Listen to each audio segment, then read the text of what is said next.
Mukunda jewellers మొట్టమొదటి factory outlet ఇప్పుడు కూకట్పల్లి, కొత్తపేట్, సోమాజిగూడ మరియు ఖమ్మంలో. Welcome to Suman TV. నేను మీ సుమన్ టీవీ నాగ్. కోల్కతా ఇన్సిడెంట్కి సంబంధించినటువంటి విషయంలో కనుక మనం చూస్తే ఇవాళ మమతా బెనర్జీ కొంతమంది డాక్టర్స్ తోటి మాట్లాడటం జరిగింది. నేను ఒక సీఎంగా రాలేదు, మీకు ఒక అక్కగా వచ్చాను భరోసా ఇవ్వడానికి అన్నట్లు మాట్లాడటం జరిగింది. అది కపట నాటకమా, లేదు అని అంటే నిజంగానే జస్టిస్ కోసం ఆవిడ కూడా ఆ విధంగా వెళ్ళి మాట్లాడటం జరుగుతుందా?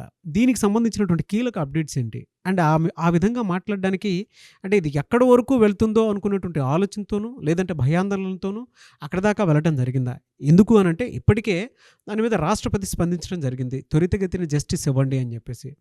దాంతోపాటు అక్కడ ఉండేటువంటి గవర్నర్ కూడా స్పందించడం జరిగింది. ఇప్పటికే పార్టీలో ఉండేటువంటి కొన్ని కీలక నేతలు ఎవరైతే ఉన్నారో వాళ్ళు కూడా మండిపడుతున్నట్టు తెలుస్తుంది. అయితే ఇది ఎక్కడి వరకు వెళ్ళే అవకాశం ఉంది అండ్ దీని వెనక ఉండేటువంటి స్టోరీ ఏంటి అనేది ఈ రోజు మనతో పాటు హైకోర్టు అడ్వకేట్ రవీంద్రనాథ్ గారు ఉన్నారు. అది వారి మాటలోనే తెలుసుకుందాం. Hello sir.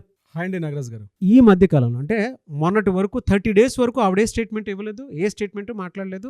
కానీ ఇప్పుడు మాత్రం చాలా కొత్తగా 2 days నుంచి కనుక మనం చూస్తే ఒక కొత్త బిహేవియర్ని మనం చూస్తూ ఉన్నాం మమతా బెనర్జీలో. నాకు పదవి కంటే కూడా జస్టిస్ జరగడం ముఖ్యం అన్న ఇదిగా మాట్లాడుతున్నారు. 30 రోజులు ఎప్పుడు ఏ రోజు మాట్లాడలేదు సార్ ఆవిడ. ఇది నిజం. సెకండ్ది, నిన్నటి నుంచి కనుక మనం చూస్తే కాళ్ళబేరానికి వచ్చారా అన్న విధంగా మనకు ఉన్నట్లుంది. కానీ బట్ అటువైపు నుంచి చూసేవాళ్ళకి ఎలా అనంటే being a CM, being a home minister, being a health minister నిజంగానే కంచం చూపిస్తున్నారా అనుకునేటువంటి ఆలోచన అయితే రాక మానదు అన్న విధంగా, అంటే సానుభూతి కోసం చేస్తున్నారా అన్న ఆలోచన అయితే కొంతమందిలో కలుగుతూ ఉంది. ఆవిడ జస్టిస్ చేయాలి అనుకుంటే ఎప్పుడైనా చేసేవాళ్ళు. ఇప్పుడున్న పరిస్థితులను బట్టి ఆవిడ వాడుకుంటున్నారు అనుకోవాలా, లేదంటే నిజంగానే జస్టిస్ కోసం వెళ్తున్నారు అనుకోవాలా? నాగరాజ్ గారు, ఈరోజు కలకత్తా సాల్ట్ లేక్ ప్రాంతంలో జరిగినటువంటి కొన్ని పరిణామాలు మనం దగ్గరగా చూసినట్లయితే మమతా బెనర్జీ గారి యొక్క కొత్త రూపాన్ని మనం చూడగలిగే అవకాశం దొరికింది ఈరోజు. లాస్ట్ 2 days నుంచే చూస్తున్నాం ఈ స్టేట్మెంట్స్ అన్ని మనం. అయితే నాగరాజ్ గారు, ఈరోజు మన సాల్ట్ లేక్ ప్రాంతం అంటే ముఖ్యంగా ప్రభుత్వ ఆఫీసులు ఎక్కువగా ఉన్నటువంటి ప్రదేశం ఉన్నటువంటి సాల్ట్ లేక్, కలకత్తాలో ఉన్నటువంటి సాల్ట్ లేక్ ప్రాంతంలో ఒక విచిత్రమైన పరిస్థితిని మనం చూసాం. మధ్యాహ్నం 1 గంట ఆ ప్రాంతంలో మమతా బెనర్జీ గారు తన క్యాంప్ ఆఫీస్ విడిచిపెట్టి 1 గంట ప్రాంతంలో ఎక్కడైతే సాల్ట్ లేక్ సెక్టర్ 1లో ఈ నిరసనకారులు ఎక్కడైతే ధర్నా తెలుపుతున్నారో ఆ ప్రాంతానికి ఆవిడ వడివడిగా వచ్చారు. వచ్చేసరికి ఎవరు ఎక్స్పెక్ట్ చేయలే. మొన్నటి వరకు ఏం జరిగింది, నిరసనకారులు అక్కడికి వెళ్ళి ఒక 2 గంటల పాటు వెయిట్ చేశారు. ఆ ప్రాంతంలో తన సెక్రటేరియట్ నిబంధన హౌస్ దగ్గర మమతా బెనర్జీ గారు వెయిట్ చేశారు. నిరసనకారులు వస్తే వాళ్ళతో చర్చలు జరుపుదామని. సరే, తర్వాత వాళ్ళు లైవ్ టెలికాస్ట్ చేయమని చెప్పారు. వీళ్ళు దానికి అంగీకరించలేదు. మరలా అక్కడి నుంచి నిరసనకారులు వెనక్కి వచ్చేశారు. మమతా బెనర్జీ గారు 2 గంటల పాటు వెయిట్ చేసి ఆవిడ మరలా క్లోజ్ చేసేసుకున్నారు తన సెషన్ని. అయితే ఈరోజు మధ్యాహ్నం 1 గంట ప్రాంతంలో జరిగిన సంఘటన ఎలా ఉందంటే, ఆవిడ డైరెక్ట్గా కారు దిగి ఎక్కడైతే నిరసనకారులు వేలాది మంది ఎక్కడైతే టెంట్ల కింద ధర్నాలు చేస్తూ కూర్చున్నారో ఎవ్వరు ఎక్స్పెక్ట్ చేయలే. అసలు మమతా బెనర్జీ గారు వస్తారని ఊహించిన కూడా లేదు. అటువంటి ప్రదేశానికి ఆవిడ కారు దిగి తన సెక్యూరిటీ తోటి స్ట్రైట్గా ఎక్కడైతే నిరసనకారులు ఉన్నారో ఆ ప్రాంతానికి వచ్చారు. వచ్చేటప్పుడు అక్కడ దృశ్యాన్ని చూసినట్లయితే ఒక్కసారి ఒక విచిత్రమైన పరిస్థితి ఎదుర్కొంది. మీడియా వాళ్ళు ఎక్స్పెక్ట్ చేయలేదు. మీడియా కూడా ఇన్ఫర్మేషన్ లేదు. అందరూ కూడా వర్షం పడుతోంది, ఎవరి ప్రదేశాలు ఉన్నారు, ఏదైనా న్యూస్ వస్తే మాట్లాడదని చెప్పేసి. ఎప్పుడైతే మమతా బెనర్జీ గారు రావడం జరిగిందో ఒక్కసారి నినాదాలు దిక్కులు పెక్కటిలేలా రావడం మొదలుపెట్టారు. నిరసనకారులు ధర్నా చేస్తున్న వాళ్ళందరూ కూడా వేలాదిగా వాళ్ళు ఉన్నటువంటి ప్రదేశం వర్షం పడుతున్న లెక్క చేయక ఎక్కడెక్కడ టెంట్లు వేసుకున్నారు. అది కూడా అద్దె టెంట్లు వేసుకుంటున్నారు. అక్కడ డైలీ పేమెంట్ చేస్తున్న టెంట్లు అవి. అక్కడ కూర్చుని ఒక్కసారి గట్టిగా అరిచారు. మమతా బెనర్జీ నడుచుకుంటూ ఆ ప్రదేశం సెంటర్లోకి వెళ్ళారు. చుట్టూ ఒక విచిత్రమైన వాతావరణం అక్కడ నెలకొంది. సుమారుగా 10 నిమిషాల సేపు కంటిన్యూగా ధర్నా చేస్తూనే ఉన్నారు, అరుస్తూనే ఉన్నారు. ఆవిడ కీప్ సైలెన్స్, ఎవరితో మాట్లాడలే. అలానే అన్ని వైపులు చూస్తున్నారు. ఆవిడ అరిచారు. అయితే ఒకటే చెప్తున్నారు, మీరు కాస్త వాయిస్ తగ్గితే నేను మీతో మాట్లాడదాని వచ్చాను. మీరు కాస్త వాయిస్ని తగ్గించండి, మీతో మాట్లాడడానికి మీ దగ్గరగా వచ్చాను. మామూలుగా నేను ముఖ్యమంత్రి స్థాయిలో రాలేదు. ఇక్కడ సెంటిమెంట్గా కొట్టారు ఆవిడ. నేను ఒక దీదీగా వచ్చాను, మీ అక్కగా వచ్చాను, మీ ఇంటిలో ఒక ఆడపడుచుగా వచ్చాను. ప్లీజ్ నన్ను అర్థం చేసుకోండి. నేను ముఖ్యమంత్రి స్థాయిలో ఈ ప్రదేశాన్ని నేను విజిట్ చేయలేదు అని ఎప్పుడైతే ఆవిడ అన్నారో, ఎప్పుడో మనం 1895లో వివేకానందుడు చికాగో మహాసభలకు వెళ్ళేటప్పుడు my dear sisters and brothers అని ఎప్పుడైతే చెప్పారో ఇమ్మీడియట్గా ఎలా అయితే ఆ ప్రదేశం అంతా కూడా సైలెంట్ అయిపోయిందో అదే వాతావరణం బహుశా 2024లో ఈరోజు జరిగిన సంఘటన మరలా మనం లైవ్లో చూసినట్టు అయింది. టోటల్గా అరుస్తున్నటువంటి నిరసనకారులందరూ కూడా ఒకసారి కీప్ సైలెన్స్ అయిపోయారు. అందరూ కూడా ఒకసారి తన వాయిస్ పెంచి, మీరు ప్రశాంతంగా ఉంటే నేను చెప్పాలనుకుంటున్నాను, నేను చెప్దామని వచ్చాను, మీరు ప్రశాంతంగా ఉండండి అంటే, అప్పుడు టోటల్గా వాయిస్ ఎవరికి వారు వాలంటీర్గా వాయిస్ తగ్గించుకొని దీదీ ఏం చెప్తాదో విందామని నిలబడ్డారు అక్కడ టోటల్గా నిరసనకారులు. అప్పుడు దీదీ గారు మాట్లాడడం మొదలుపెట్టారు. అప్పుడు తను చెప్పిన ఫస్ట్ మాట ఏంటంటే, నేను మీ దగ్గరికి ఒక దీదీగా వచ్చాను, ఒక అక్కగా వచ్చాను, కాబట్టి నా మాట వినండి. నేను ముఖ్యమంత్రిగా రాలేదు మీ దగ్గరికి. అయితే గడచిన 5 రోజులుగా ఇది స్వాస్థ్య భవన్ అంటే, ఈ సెక్టర్ 1 దగ్గర స్వాస్థ్య భవన్ అంటే హెల్త్ డిపార్ట్మెంట్ దగ్గర చేస్తున్న నిరసనకారులకి.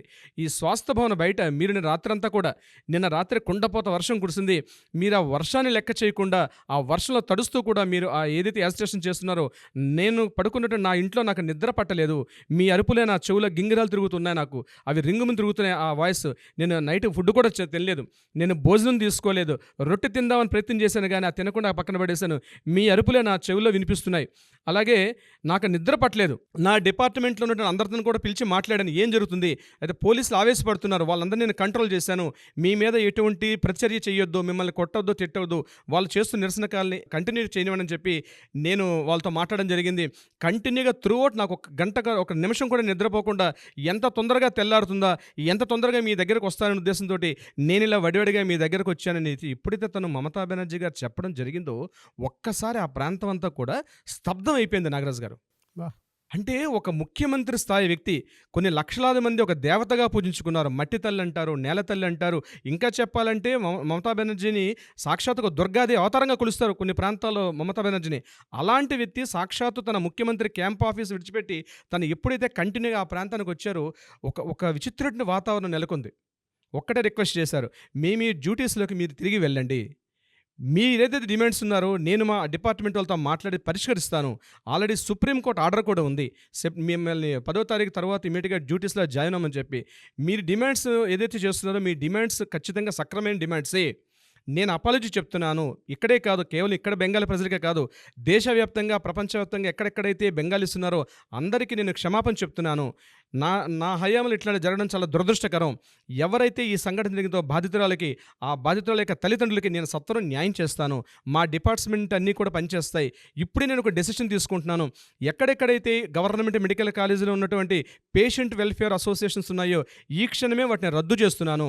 ఎందుకంటే నిన్న మనం ఒక వీడియో చేసాం నాగరాజు గారు, పేషెంట్ వెల్ఫేర్ సొసైటీలో ఉన్నటువంటి ప్రధాన అధ్యక్షుడు ప్రెసిడెంట్ స్థాయిలో ఉన్నటువంటి సుదీప్త రాయ్ ఈ అక్రమాలకి సందీప్ ఘోష్తో కలిసి ఈ అక్రమాలకు పాల్పడినట్టుగా మనకు కొన్ని ఎవిడెన్సెస్ కూడా దొరికే, దాని మీద మనం ఒక వీడియో కూడా చేసాం, వీళ్ళతో ఒకసారి వీడియో చూస్తే అర్థమవుతుంది. సో ఏం చెప్పారంటే, ఈ పేషెంట్ వెల్ఫేర్ అసోసియేషన్స్ వీళ్ళకి సంబంధించి ఈ క్షణమే మొత్తం రాష్ట్ర స్థాయిలో ఉన్నటువంటి ఆ కమిటీస్ని రద్దుపరుస్తున్నాను, మీరు ఏవైతే డిమాండ్స్ ఇస్తున్నారో ఆ డిమాండ్స్ నేను ఎంత తొందరగా వీలైతే జస్టిస్ కూడా నేను అంత తొందరగా క్లియర్ చేస్తాను, జస్టిస్ కూడా తొందరగా వచ్చేటట్టుగా సిబిఐని కూడా మనం రిక్వెస్ట్ చేద్దాం, మీతో పాటు ధర్నాలు నేను కూడా పాల్గొంటాను, ఇది నా తప్పిదం కాదు, ఇది వ్యవస్థలో ఉన్నటువంటి మిస్టేక్స్ జరగడం వల్ల ఇది జరిగింది అని చెప్తూ తను వాళ్ళలో ఒక కంటిన్యూగా అయిపోతే, అయినప్పటికీ కూడా నిరసనకారులు తమ యొక్క నిరసన వ్యక్తపరచడంలో ఎక్కడ కూడా తగ్గల. ఒక కాసేపు 15 to 20 minutes తగ్గినట్టుగా అనిపించిన తర్వాత కూడా వాళ్ళు కూడా నిరసనకారులు పక్కకు వచ్చి, మేమైతే 5 డిమాండ్స్ చెప్తున్నామో 5 డిమాండ్స్లో ప్రధానమైనది ఏదైతే ఉంది, ఈ సిపి అంటే కమిషనర్ ఆఫ్ పోలీస్ ఎవరైతే వివేక్ గోయల్ ఉన్నారో ఆయన రిజైన్ చేయాలి. అట్ ద సేమ్ టైం వ్యవస్థలో మీరు పాతుకుపోయిన కొంతమంది ఆఫీసర్స్ లిస్ట్ పెడుతున్నాం, వాళ్ళను కూడా ఇమీడియట్గా రిజైన్ చేయించండి. అట్ ద సేమ్ టైం మా హెల్త్ వర్కర్స్కి ఉన్నటువంటి సదుపాయాలు పెంచండి, మేము డే నైట్ తిరిగేటప్పుడు మాకు కావాల్సిన సెక్యూరిటీ ప్రొవైడ్ చేయండి అని ఏవైతే డిమాండ్స్ పెట్టారో మమతా బెనర్జీ గారు ముందరే వాళ్ళందరూ కూడా మాట్లాడడం జరిగింది. కానీ ఆ దృశ్యం చూసినట్లయితే మమతా బెనర్జీ గారి యొక్క ఫేస్లో కానీ ఒకప్పుడు ఆవిడ మాట్లాడిందంటే ఒక 70 ఏళ్ళ వీర వనిత ఒకప్పుడు మాట్లాడే ఎలా ఉండేదంటే, ఆవిడ వయసులో ఉండేటప్పుడు కొన్ని వేల మందికి సమ్మోహన శక్తి ఉండేది మాట్లాడితే, ఆవిడ మెస్మరైజింగ్ ఉండేది ఆవిడ మాటల్లో. ఈరోజు ఎంత దయనీయంగా ఫేస్ పెట్టి, నా ముఖ్యమంత్రి స్థాయి కూడా కాదు, నాకు సీట్ ఇంపార్టెంట్ కాదు, ప్రజల యొక్క భద్రత ముఖ్యం, ప్రజల యొక్క ఆకాంక్షలు ముఖ్యం, ఈరోజు మీరు ఇలా ధర్నాలు చేయడం వల్ల సుమారుగా 29 మంది ఈ క్షణం చనిపోయారు, వాళ్ళందరికీ కూడా 2 లక్షల రూపాయలు ఎక్స్గ్రేషియా ప్రకటిస్తున్నాను, ఇది కేవలం ఇనీషియల్ అమౌంట్ మాత్రమే, ఇంకా పూర్తి స్థాయిలో వాళ్ళందరినీ కూడా మేము ఆదుకుంటాం, ఇది కాకుండా సుమారుగా 7 లక్షల మంది పూర్తిగా వైద్య సేవలు అందక చాలా ఇబ్బందులు పడుతున్నారు, మీరు త్వరితగతిన వచ్చి మీరు యొక్క వాళ్ళకి వైద్య సేవలు అందిస్తేనే ఈ రాష్ట్రం మరలా వైద్య వ్యవస్థ పూర్తిగా గాడిన పడుతుంది, నేను ఇమీడియట్గా ప్రక్షాళన స్టార్ట్ చేస్తాను, నన్ను నమ్మండి అని అభ్యర్థించే స్థాయిలో ఒక రిక్వెస్ట్ మెథడ్లో కంప్లీట్గా మాట్లాడితే ఆ వాతావరణం మొత్తం కూడా ఒక ఒక కొత్త వాతావరణం కనిపించింది వెస్ట్ బెంగాల్. అంటే నిరసనకారులకి దీదీకి మధ్య జరుగుతున్న ఆ సంగ్రామం. కాసేపు వాళ్ళు కూడా మమతా యొక్క సమ్మోహన శక్తులు వాళ్ళు కూడా కాసేపు మునిగిపోయినట్టు కనిపించింది మనం ఆ లైవ్‌లో చూసినప్పుడు. అయితే ఆవిడ వెళ్తూ మరొక చొర కట్టించి వెళ్ళారు నాగరాజు గారు. ఏమన్నారంటే, "this is my last attempt. నేను మిమ్మల్ని ఇది లాస్ట్‌గా చివరి ప్రయత్నంలో కోరుతున్నాను. ఇది గుర్తుపెట్టుకోండి" అని చెప్పారు ఒక word. This is my last attempt. బెదిరింపు ఇంకొక సైడ్.